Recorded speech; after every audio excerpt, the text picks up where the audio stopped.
Hi, welcome to Dewdrops. What an exciting day. Before we get into the tutorial today, we're doing a Let's Resin unboxing. I got this amazing wireless UV light. I am so excited. It was like Christmas opening it. It's packed so amazingly. I mean, there was nothing that could have ever happened to that with the way it was packaged. I was very impressed. When I pulled it out of the bag, I was so surprised how compact it was. Had to figure out the hinge situation too, but that's about as hard as it gets. It's got a nice C charger, so we all have those. It's got the timers, 2, 3, 5, and lighting or lamp mode, which is really about 20 minutes. And then I discovered that I can put pieces inside there and close it down without opening it. It works perfectly. It's so compact that way, and it's wireless. Did I tell you? It's wireless and lasts for 4 hours. Now that I've shown you this beautiful piece of equipment, it's now time to get using it. And the resin work, my favorite topic. I'm using glow powder, which I always use, and most of you know that. I am going to make a pretty thick paste. And by the way, that thing works great. I love my new UV light. And I can work on more than one project at a time because the light does not go all over the place like it does with the open-faced ones. Here I am filling my mold. I have to make 4 moons for this project. And a square. And it's the second to the smallest square on this mold. Then once those are completed, we take them out. And look how that thing bends. It's just really cool how it works. I really love that light. We take them out, and what we're going to want to do is get some resin tape to be able to attach these pieces together, because we're going to end up resining them together before we put them in the mold. Make sure when you put the moons up against the square that they are flush against it. And then once we're done with that, we're going to cover it with a good coating of resin.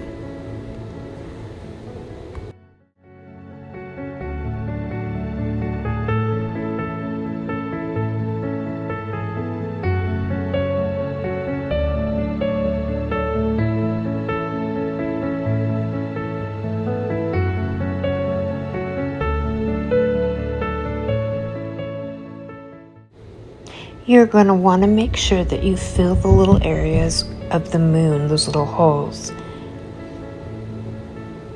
You don't want to overflow them. You still want them to dip a little bit, but so that it'll be solid. Now what we're going to do is take it off the tape. And it's pretty tough. I was very surprised how tough it was. It didn't bend at all. And put it inside the mold. And it's your choice on which style you want to put it in. I just like that live edge look. And now what we're going to do is we're going to do that zigzag pattern, as I like to call it, with the wire. This is the 3mm flat wire, and I'm using the rose gold tone. I really like it. I've been really into it lately. And once we get that done, we are going to cut the end so it'll be in the direction that we want it, and start measuring. You need to be very careful though when putting the wire in, especially this type of mold and the way that we need to get close to the edge, that you don't scratch your mold up. So if it doesn't fit, then don't force it. And each piece that you put in, you're gonna want to cure at that moment. Otherwise it won't stay. Because you got to remember, the insert is not resined in.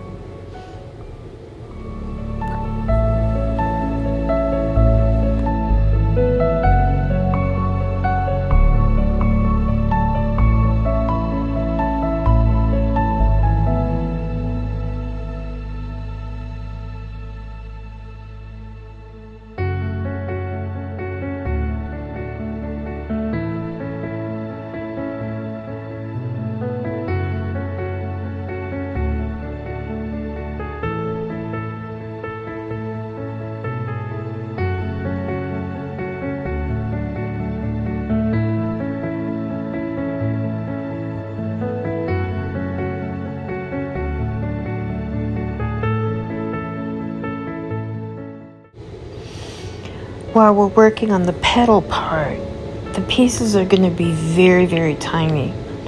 So it's really important that when you cut them down, that you cut from both sides so that you don't lose all of your pattern.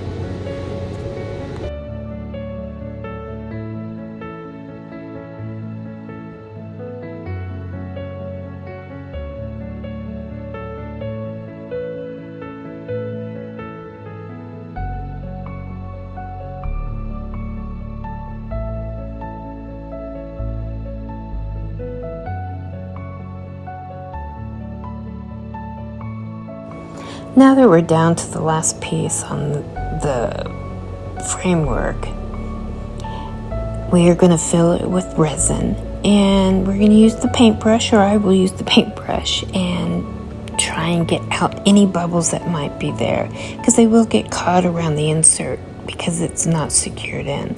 Now that it's cured, we're going to put on some gilding adhesive. And then we're going to be using some Let's Resin and 1 Baltic Day Chameleon Flakes.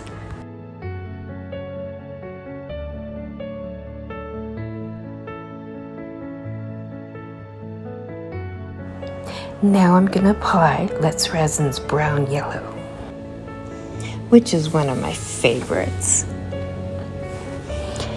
Then after we do that, we will be putting on the violet blue, and then lime blue. The colors are just so amazing the way that they come out. Now when you put these colors down, put these flakes down, do not put any pressure on them. By putting pressure on them, it'll stick them real hard to the gilding paste. And you really don't want to do that. You want your burnishing brush to do that for you. Now that we've gotten, I think, all the colors on, we are going to burnish it in, and then we are going to be putting resin on the back and curing that in.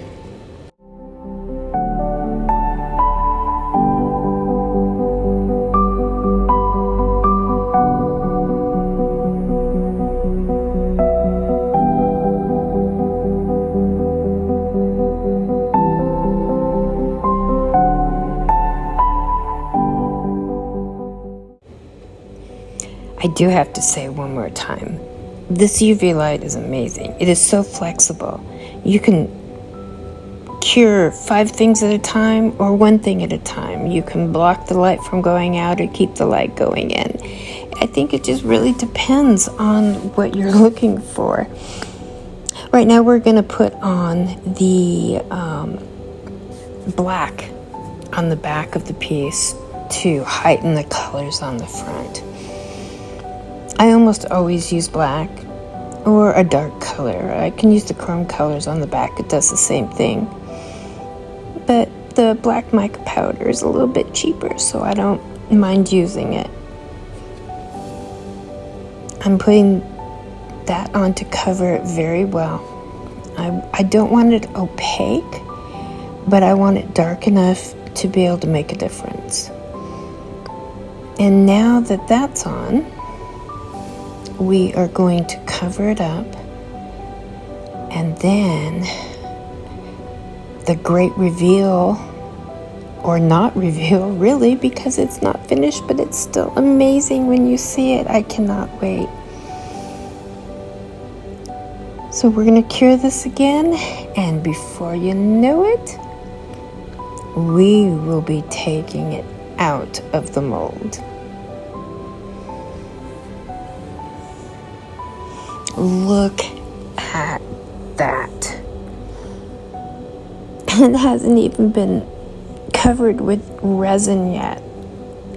Oh my goodness, it's gorgeous. What we're going to do first is we are going to put on the bail. And yes, we're doing it my silly way, but it works. I guess it's not so silly if it works. Then once the bail's on, we cover the back with a good coat of resin, one to hold it onto the piece as well as finish the back. And I'm telling you, that light cures so quickly that I don't have any stickiness at all. It's a pretty amazing piece of equipment. Oh, now we're going to get this covered with resin. And then we're going to move on to the embellishing.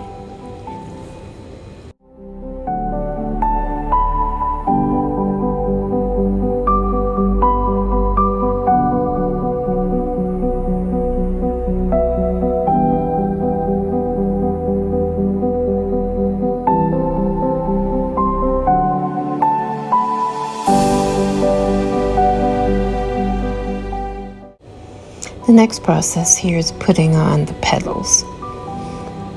You dip them in the resin and just put them on as centered as possible, low on the edge there, so that they are almost meeting in the middle but not quite. Then we are going to add that mixture that we made the inserts with. We're going to add that mixture, and that mixture is just resin, some glitter, and some glow powders. And when you do this, you're really going to want to dome these. You really want them to protrude. So it may take a couple layers.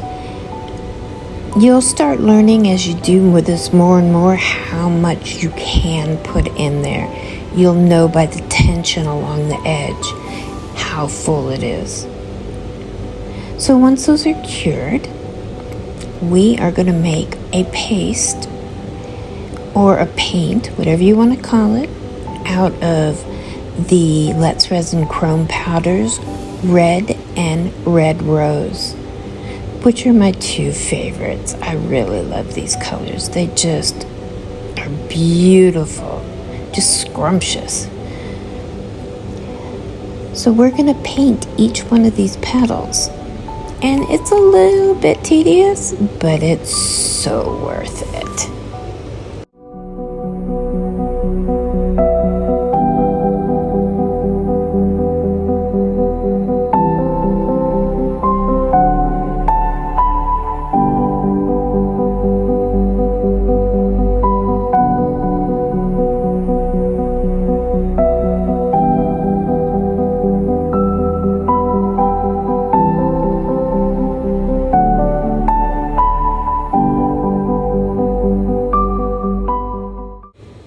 I'm giving it a quick cure now so that I can start adding flowers. These are the Queen Anne's lace. They're in a blue. I just cut them apart, and then I put some resin on the piece itself and start adding the flowers. And you have to be careful that you don't overdo, because it's so easy to do that. But if you do, just take off what it seems too much, and you can put back on when you need to. So you're going to see me adding flowers throughout this entire piece, and it's amazing what they do. They just kind of adds something to the sparkle of this. It's just beautiful. I just love to watch it come alive.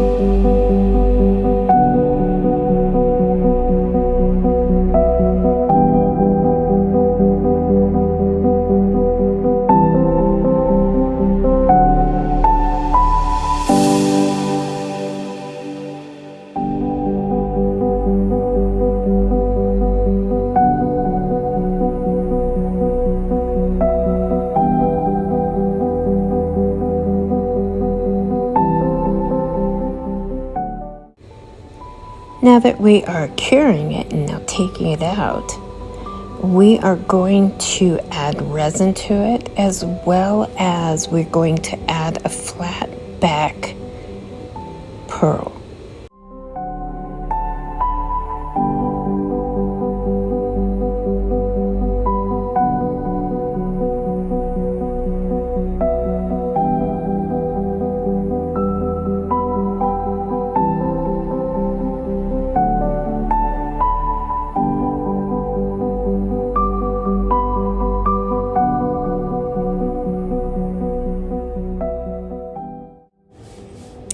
Now we get to see the finished product.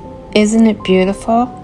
I'm so excited. I hope you guys had a good time. I hope you enjoyed learning about this and were inspired. Please subscribe and like. I will see you soon.